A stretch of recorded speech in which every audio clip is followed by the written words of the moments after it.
আর 5 বছরের ছেলে হারাবে কেন? মা কি করছিল? সে তো মায়ের কোলে থাকবে, নাহলে বাপের কাছে থাকবে। এই জলসা করতে গিয়ে এইটাই বিপদ। হুজুর একটু টেনেলেন, একটু জমা করে বসতে বলুন, মেয়েদিকে একটু টেনেলেন, এক ছেলে হারাইছে, আর বউ হারাইছে, আর স্বামী হারাইছে, সব এইখানে। ওই জন্য তো আমাদের দেশের মাইকগুলো, মসজিদগুলো দেখেননি, কার ছাগল হারাইছে, অমুকের মায়ের একটা লাল রঙের ছাগল হারাইছে। হারামখোর। মসজিদের মাইকটা ছাগল হাঁকার জন্যে। কাকে ক্ষীর খাওয়াবে, মাইকে হাঁকছে। কার বাপের মিলাদ হবে, মাইকে হাঁকছে। মাইক ভাড়া করে করগা। মসজিদের মাইকটা তোর বাপের। কন্ট্রোলের এলান হচ্ছে ওইখানে, পঞ্চায়েতের কাজ এলান হচ্ছে, জায়েজ নাই। খোশবাগ মাদ্রাসার কোনো মুফতি সাহেব যদি ফতোয়া দেয়, মাইয়াত এবং আগুন লাগা এই দুটো ছাড়া কোনো কিচ্ছু হাঁকা যাবে না মসজিদের মাইক। পঞ্চায়েতের কাজও হাঁকা যাবে না। আপনারা যা মন তাই ভেবে নিয়েছে। একটা দিনের কথা চলছে, এখানে এসে বলছে কার ছেলে হারা থাকবে না। যে লোকটা জানার পরে কোরআনকে অস্বীকার করে, সুদ খাচ্ছে, সে কি আছে সে নিজে চিন্তা করুন। আমাকে দাওয়াত সবাই দেয় না কেন বলুন তো? আজিজুল ভাই তো মাদ্রাসার জন্য চাইছিল, নরম ভদ্র, অনেক সুন্দর সুন্দর কথা বলেছে, সুর করে গজল শুনিয়েছে। আমি কিন্তু ঘা করে দেবো, সকালবেলায় মহলম লাগাতে হবে। আমার কথাই কিন্তু ঘা হবে।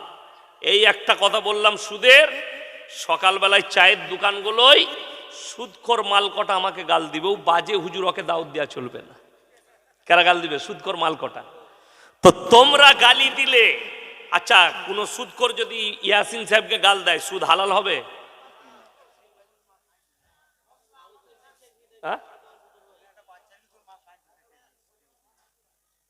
তোমরা এখানে বসে থাকো, কার ছেলে হারাচ্ছে, কার বউ হারাচ্ছে, তোমরা বলবে এখানে। 10 বছরের ছেলে, ক বছর বয়স? 10 বছরের ছেলে হারিয়ে গেছে। ছেলের মা হারাই নাই তো, দেখবে, ওটাও বলবে। মধ্যেখানে ডিস্টার্ব আমাকে করবে না, বায়ান একদম গল্প করে ছেড়ে দেবো আমি। 10 বছরের ছেলে হারিয়ে গেছে, সে কোথাও ঘুমুচ্ছে, তার মাকে বলো তুমি বস থাকো, ছেলে ঠিক উঠে যাবে।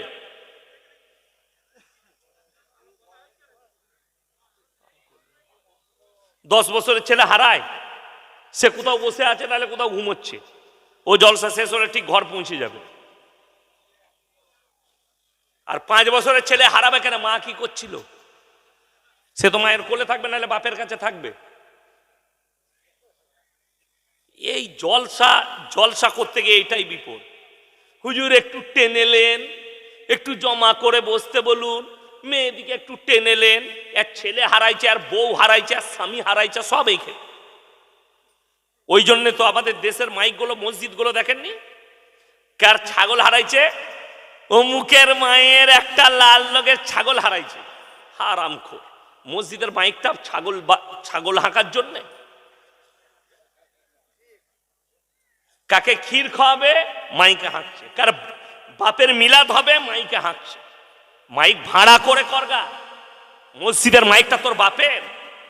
কন্ট্রোলের এলান হচ্ছে ওইখানে, পঞ্চায়েতের কাজ এলান হচ্ছে, জায়েজ নাই। খোশবাগ মাদ্রাসার কোনো মুফতি সাহেব যদি ফতোয়া দেয়, মাইয়াত এবং আগুন লাগা এই দুটো ছাড়া কোনো কিচ্ছু হাঁকা যাবে না মসজিদের মাইক। পঞ্চায়েতের কাজও হাঁকা যাবে না। আপনারা যা মন তাই ভেবে নিয়েছে। একটা দিনের কথা চলছে, এখানে এসে বলছে কার ছেলে হারাইছে। তো একটা আলাদা মাইক রাখবে ব্যবস্থা করে, ছেলে হারালে ওইটাতে বলবে। আমি যেটা বলছিলাম যে একটা মুসলিম, আপনারা মনে করছেন যে আমি মুসলমান, সব মুসলমানই বলে আমি মুসলমান, বলে না? বলে না? আচ্ছা, গরুর গোশ খেলে মুসলমান হওয়া যায়? কথা বলে।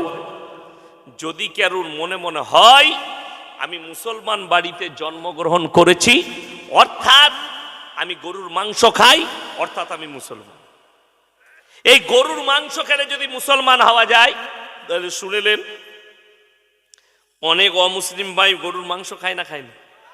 খায়। দামি লোকের নাম করছি। ভারতের একজন আর্টিস্ট মারা গেছে, তার নাম ছিল ঋষি কাপুর। সে মিডিয়ার সামনে ডাইরেক্ট বলল যে मैं रोजाना हमारा डिनर में गाय का गोश्त रहता है, बीफ, वो मेरा सबसे बेहतरीन खाना है, मेरा पसंदीदा है। অনেকজন গালি দিয়েছে, অমুসলিম ভাইরা তাকে, যারা খায় না তারা গালি দিয়েছে, বড় কষ্ট লাগে। আচ্ছা বলুন, কেউ হয়তো মুত খাচ্ছে, দেখতে পাচ্ছেন না, পানে গায়ের মুত খায়, তো আপনি গালি দিতে পাবেন না, তার রুচি গেছে, সে খাচ্ছে, আমার কাছে হারাম। কেউ গোবর খাচ্ছে, কেউ বলছে গোবর कहीनूर से भी ज्यादा कीमती है, तो तुम खाओ यार, कौन मना कर रहे? तुम मूत पियो तो हम दूध पिएंगे इंशाल्लाह। हम तो मूत पीने वाला नहीं है, तुम पियो, तुमको अच्छा लगता है, लेकिन हम एतराज भी नहीं करते। तुम क्यों पी रही हो, तुम क्यों पी रहा हो, पी रहे हो, ये हमारा एतराज नहीं है। हम नहीं पिएंगे, हमारे धर्म में हराम है, हमारे धर्म में गाय का गोश्त खाना जायज है, हम खाएंगे। আমার ধর্মে, ইসলামে গরুর গোশত খাওয়া যায় যাচ্ছে না? না যায় যাচ্ছে। কিন্তু দুঃখটা কোথায় জানেন? আমাদের দেশে মুরগিওয়ালা মুরগি বিক্রি করে না জবাই করে, 100টা কষাইয়ের মধ্যে 90টা কষাল গাঁজাখোর আর মাতাল। রাগ করেন না, কোনো কষাই থাকলে রাগ করবে, ইউটিউবে শুনলে রাগ করবে, কিন্তু আমি এটা বাস্তব বলছি। আপনাকে লক্ষ্য করতে হবে, সেই কসাইওয়ালা আপনি মাংস তার কাছে নেবেন যার গরুটা, যার মহিষটা, যার ছাগলটা কোন মসজিদের ইমাম কিংবা 5 ওয়াক্তের নামাজি জবাহ করে, তার কাছে নেবেন। আমাদের দেশে অনেক মুরগিওয়ালা আছে, জবাই করে দিয়ে গলাটা টিপে ধরে থাকে না, ওই মুরগিটা কিনাটাই হারাম, ওই মাংস খাওয়া যাবে না। তার কাছে মাংস নেবেন না যে গলাটা টিপে ধরে রাখে, জবাই করার পরে ছেড়ে দিতে হবে, ফুল সে লাফাবে, ঝটকা খাবে, জান যাবে, তারপরে ছাড়িয়ে মাংস নেন, কোনো অসুবিধা নেই। আপনি মুম্বাইতে গেলে অবাক হয়ে যাবে, যতগুলো মুরগিওয়ালা মুরগি বিক্রি করছে আল্লাহর কৃপায় সব 5 ওয়াক্তের নামাজি। যতগুলো কসাই আছে যারা মোষের মাংস বিক্রি করছে, ছাগলের মাংস, 5 ওয়াক্তের নামাজি, অবাক হয়ে যাবে। আমি আমার ভাইয়ের কাছে গিয়ে থাকলে, মসজিদের পাশেই মুরগির দোকান, আমি ফজরের নামাজ পড়ে সে একটা চেয়ার দেয়, বলে হজরত यहाँ पे बैठिए, সে আমাকে চা এনে খাওয়ায়, নাস্তা খাওয়ায়। তো দেখেছি লোকটা এত সৎ, ফজরের নামাজ পড়ে আগে 15-20টা মুরগি জবাহ করে, বিসমিল্লাহ আল্লাহু আকবার বলে ছেড়ে দিল ডিব্বার ভেতরে। তারপরে তার কর্মচারীকে ফোন করলে, ভাই মুরগি मैंने জবাহ কর দিয়া, জলদি আজা, ছোড়ানা। সে আধ ঘন্টা পরে এলো, ওই মুরগিগুলোকে ছাড়িয়ে সব মাংস রেডি করে টেবিলের ওপরে রাখলো, গোটা মুরগি। ওই জন্যে মুসলমান শুধু মুসলমান ঘরে জন্ম নিলে হবে না। আপনারা বলুন, মদ খাওয়া হারাম না হালাল? কোন মুসলমান জানে না? তিনি হাত তুলেন যে হারাম আমি জানি না। সবাই জানে না? আর আমি আপনাকে চ্যালেঞ্জ ছুড়ে বললাম, এই চাপড়া থানায় দেখিয়ে দেবো মুসলমান মদ খাচ্ছে প্লাস মদ বিক্রিও করছে। আপনি অবাক হবেন, অন্য ধর্মের মানুষ আপনার ধর্মকে এতটা রিসপেক্ট করে আপনি অনুভব করতে পারবেন না। যদি বলেন জানতে চাই, আপনি গিয়ে কৃষ্ণনগরে 34 নম্বর জাতীয় সড়কে চাপুন, বকখালি ডালখোলা রোড, বহরমপুর পার করবেন, মোড়টার নাম হচ্ছে পলসন্ডা মোড়। সেই পলসন্ডা মোড় পার করে একটা ধাবা আছে পাঞ্জাবিদের, পাপ্পুদা ধাবা। আমি মাঝে মাঝে নাস্তা করি, চা খাই। তার ওই হোটেলে 3টে বোর্ড লাগানো আছে, 3টেই মুসলমানদের ইমান বাঁচানো বোর্ড। জোরে বলুন সুবহানাল্লাহ। নাম্বার 1, মদ পান করা নিষিদ্ধ, এই বোর্ড দিয়ে আছে, এটা 1 নম্বর বোর্ড। 2 নম্বর, মদ বিক্রি নিষিদ্ধ। 3 নম্বর, নো স্মোকিং, এখানে ধূমপান নিষিদ্ধ। 3টেই মুসলমানদের ইমান বাঁচানো না ইমান বাঁচানো নয়? ইমান বাঁচানো বোর্ড লাগানো আছে। তার হোটেল থেকে, এটা পাঞ্জাবিদের, তারা কেন এটা লাগিয়েছে? তারা জানে আমরা যে জায়গায় ব্যবসা করছি এখানে 70% 75% মুসলিম, এটা মুসলিম প্রধান এরিয়া। আর মুসলমানদের কাছে মদ পান করা হারাম, মদ স্পর্শ করা হারাম, অর্থাৎ এই ব্যবসাটা আমাদের করা যাবে না, মুসলিম ভাইরা আঘাত পাবে। তাই নেই, আমি তার হোটেলে খেলে দু ভাই পাঞ্জাবিদের এত রেসপেক্ট করে, আমাকে কাঁচের গিলাসে পানি দেয় না, কাগজের গিলাস দেয়, কাগজের প্লেটে ভাত দেয়, কাগজের প্লেটে রুটি দেয়, কাগজের প্লেটে পকোড়া দেয়। অনেক দুঃখের বিষয়, তার হোটেল থেকে 10 থেকে 15 কিলোমিটারের মাথায় মুসলিমদের হোটেল আছে, হারামখোর মদও খায়, মদও বিক্রি করছে। আপনি কাকে গালি দিচ্ছেন? আল্লামা ইকবাল ওই জন্য বলেছেন, ইস ঘর কো আগ লাগি ঘর কি চিরাগ। মুসলমান, তোমরা নিজেদের ঘরে নিজের আগুন ধরিয়েছ। কেন? আপনি হারামটাকে হারাম বলে মানেন না। 5 ওয়াক্ত নামাজ পড়া ফরজ না ফরজ নয়? ফরজ। আপনার এই এটা চাপড়া থানা তো, চাপড়া থানায় 100টার মধ্যে 80টা বেনামাজি আছে, ঠিক বললাম না ভুল বললাম? 80টা। আপনি বলুন, রাসূল সাল্লাল্লাহু আলাইহি সাল্লামের হাদিস, যার নামাজ নাই তার মধ্যে ইসলাম নেই। এটা 1 নম্বর গেল। আমি বলে দিই, আমাদের সমাজের অনেক লোক আছে, সাধারণ লোক, ভালো করে শুনবেন, যারা নামাজ পড়েন নাই, জলসায় বসেছেন, আপনার দিলের যে কানটা আছে ওইটা খুলে শুনবেন। যদি এই কানে শুনেন তাহলে লুঙ্গিটা ঝেড়ে এই কান দিয়ে বার করে আপনি পালিয়ে যাবেন। দিলের অন্তরের কানটা দিয়ে আমার কথাটা শুনেন। অনেকে চায়ের দোকানে, বাস স্ট্যান্ডে, হোটেলে মুসলিমরা বলে গর্ব করে, আমি নামাজ না পড়তে পারি, আমার মতো ভালো লোক নেই। এরকম লোক আছে না? নাই, গাদা আছে। নামাজ না পড়তে পারি কিন্তু আমি একটা দামি লোক, এটা তাদের মুখের ভাষা। আপনি যে দামি লোক, এর যে প্রুফ আপনার কি হতে পারে, এইটা বলার পরে যে আমি দামি লোক, নামাজ না পড়তে পারি। কোরআন খুলেন, কিয়ামতের দিনে 2টো রাস্তা, একটাই জান্নাতীরা যাবে, একটাই জাহান্নামীরা যাবে। জান্নাতীরা জাহান্নামী দিওকে দাঁড় করিয়ে দেবে, আর প্রশ্ন ছুড়বে, ফি জান্নাতি ইয়াতাসাআলুনা আনিল মুজরিমিনা মা সালাকাকুম ফি সাকার। এ ভাই, দাঁড়াও দাঁড়াও দাঁড়াও দাঁড়াও, তোমরা বলতে আমরা ভালো লোক, তোমরা কেন জাহান্নামে যাচ্ছ আজকে? তাদের 1 নম্বর উত্তর হবে মারাত্মক। কি? ক্বালু লাম নাকু মিনাল মুসাল্লিন, আমরা নামাজি মুসল্লিদের মধ্যে ছিলাম না।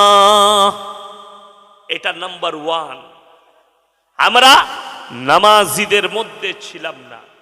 ওয়ালাম নাকু নুতইমুল মিসকিন, আর মিসকিনকে খানা খাওয়াইতে উৎসাহিত করতাম না।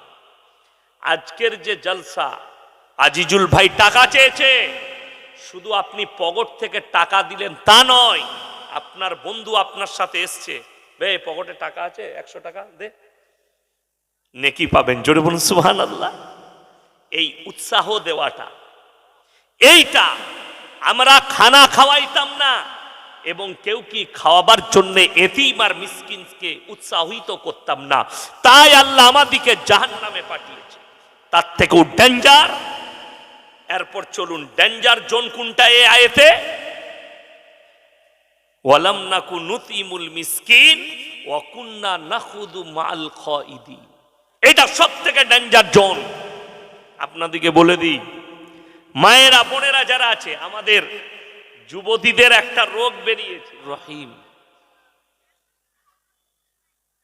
ওয়া ইযা লাকুল্লাযীনা আমানু ক্বালু আমান্না ওয়া ইযা খালাউ ইলা শায়াতিনিহিম ক্বালু ইন্না মাআকুম ইন্নামা নাহনু মুস্তাহজিউন আল্লাহু ইস্তাহজিউ বিহিম ওয়া ইয়ামুদ্দুহুম ফি তুগয়ানিহিম ইয়ামা ইলা আখিরিল আয়াত।